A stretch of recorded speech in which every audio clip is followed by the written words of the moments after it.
પાટીદાર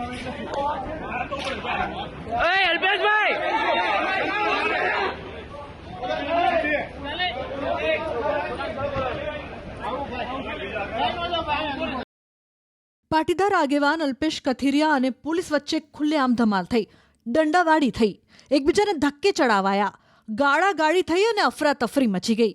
દાવો કરાઈ રહ્યો છે કે અલ્પેશ કથિરિયા પર પણ દંડાવાળી થઈ, જો કે એ અંગે કોઈ પુષ્ટિ નથી થઈ.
દાવો કરાઈ રહ્યો છે કે આ વિડીયો 5 સપ્ટેમ્બરનો છે, જ્યારે સુરતના સુદામા કા રાજા ગણેશ ગ્રુપ અને અલ્પેશ કથિરિયાના ગ્રુપ વચ્ચે ધમાલ થઈ ગઈ.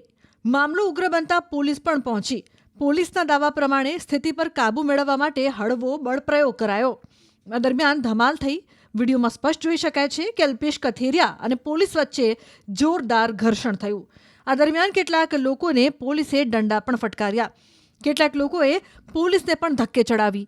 આ સમગ્ર મામલે જ્યારે અલ્પેશ કથિરિયાને સવાલ કરાયો ત્યારે તેમણે કંઈ પણ બોલવાનો ઇનકાર કર્યો અને કહ્યું કે સમાધાન થઈ ગયું છે. અત્યારે બાબત પતી ગઈ છે અને એમાં બધે બંને પક્ષો વચ્ચે સમાધાન થઈ ગયું છે, એટલે આ બાબતે કોઈ કોમેન્ટ નહીં થશે. પોલીસે લાઠીચાર્જ કર્યો છે તમારી ઉપર? તો જે હશે વિડીયોમાં દેખાશે. અલ્પેશભાઈ, પરંતુ જે તે સમયે શું ઘટના બની હતી આપને કોઈ ધ્યાન?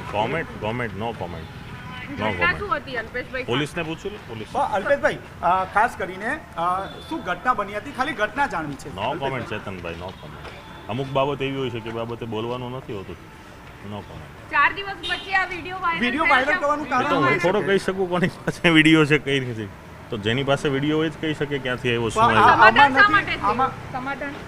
આમાં એવું નથી લાગતું સામેવાળાનું કાવતરું હોઈ શકે, કારણ કે જે તે સમયે સમાધાન થયું છે. અત્યારે નો કોમેન્ટ એટલે નો કોમેન્ટ. પછી આપ ગમે એટલા સવાલ કરશો, નો કોમેન્ટ. તમે ગમે એટલા 15 સવાલ પૂછશો ને તોય નો કોમેન્ટ. ન્યૂઝ 18 ગુજરાતી આ મામલે જ્યારે ડીસીપી એલ એ ઝાલા સાથે વાત કરી ત્યારે તેમણે કહ્યું કે આ મામલે કોઈ ફરિયાદ નોંધવા માટે તૈયાર નથી. એસીપી દ્વારા આ મામલે તપાસ થઈ રહી છે અને અહેવાલ બાદ આ મામલે કાર્યવાહી થશે.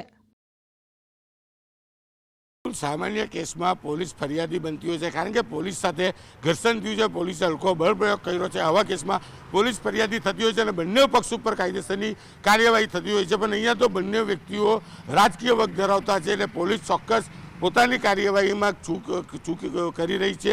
પોતે કોઈ કાર્યવાહી નથી કરવી, તેને લઈને એમ કહે છે કે ફરિયાદ આવશે તો કાર્યવાહી કરવામાં આવશે. તો ફરિયાદ કોની? જે વ્યક્તિ માર ખાનાર છે કે જે વ્યક્તિ દાદાગીરી કરે તો કોની ફરિયાદ પોલીસ લેશે? અલ્પેશ કથિરિયા તમામ મુદ્દા પર સામે આવીને બોલતા હોય છે, વકીલ છે, અને આજે જ્યારે તે નો કોમેન્ટ છે અને અમુક સવાલોના જવાબ નથી હોતા તેવા જવાબ જ્યારે આપે છે ત્યાંના પરથી સ્પષ્ટ થાય છે કે તેઓનું અંદરો અંદર સમાધાન થઈ ગયું છે. રાજકીય આગેવાનો તેમાં પડ્યા છે, પાટીદાર આગેવાનો પડી આ મામલાને શાંત પાડવાની વાત છે અને પોતે વકીલ છે એટલે કે તેને કાયદાનું નોલેજ છે કે જો હું બોલીશ તો ફસાઈ જઈશ, જેને લઈને તે બોલવા તૈયાર નથી. પણ ચોક્કસ આ સમગ્ર કેસમાં પોલીસની ભૂમિકા ભૂંડી છે, કારણ કે ભૂતકાળમાં જ્યારે આંદોલન ચાલતું હતું અલ્પેશ કથિરિયા કંઈ પણ બોલતો હતો, પોલીસ તેની ધરપકડ કરતી હતી. ત્યારે તો અલ્પેશ વિરુદ્ધ કોઈ બોલવાની તાકાત બી નહોતું કરતું, કોઈ ફરિયાદ બી નહોતું આપતું, તો પોલીસ કેમ તેની ધરપકડ કરતી હતી? તો તે સમયે કાયદો અલગ હતો, અત્યારે કાયદો અલગ છે. ગયા વર્ષે પથ્થરમારો જ્યારે થયો હતો ગણેશ સ્થાપનામાં, ત્યારે બંને પક્ષના લોકોની ધરપકડ કરવામાં આવેલી, ત્યારે કાયદો અલગ હતો. આ ફેરી બી ગણપતિ મંડપમાં બે જૂથ આમને સામને થઈ જાય છે, ઘર્ષણ થાય છે, મધ્યસ્થી કરવા ગયેલી પોલીસ સાથે ઘર્ષણ થાય છે તો કે પોલીસનું કહેવું છે કે ફરિયાદ નથી ને અમે એમની કોઈ કાર્યવાહી નથી કરી. ગણેશ આયોજન ચાલે છે, બે જૂથ ભેગા થાય છે, મંડપમાં ધક્કા મૂકી થાય છે, મારામારી સુધી પહોંચી જવા છે, પોલીસ પહોંચે છે, પોલીસ સાથે ઘર્ષણ થાય છે. આટલું બધું વિડીયોમાં દેખાવા છતાં પણ પોલીસ એમ કહે છે કે ફરિયાદ નથી. સામાન્ય હેલ્મેટ ના પહેરવું હોય ને જો પોલીસ સાથે દંડ બાબતે રકઝક થાય તો એ વ્યક્તિની ધરપકડ કરવામાં આવે છે, તેને પોલીસને કહી શકાય કામમાં રૂકાવટનો ગુનો દાખલ કરવામાં આવે છે. પોલીસનું સામે બોલવામાં જો પોલીસને સામાન્ય વ્યક્તિને જો લોકઅપમાં મૂકવામાં આવે છે તો અહીંયા તો પોલીસ સાથે ઘર્ષણ કરવામાં આવ્યું છે તો એવા વ્યક્તિઓની ધરપકડ કેમ નથી કરવામાં આવતી એ મોટો સવાલ છે. કારણ કે આ તમામ લોકો રાજકીય આગેવાનો છે,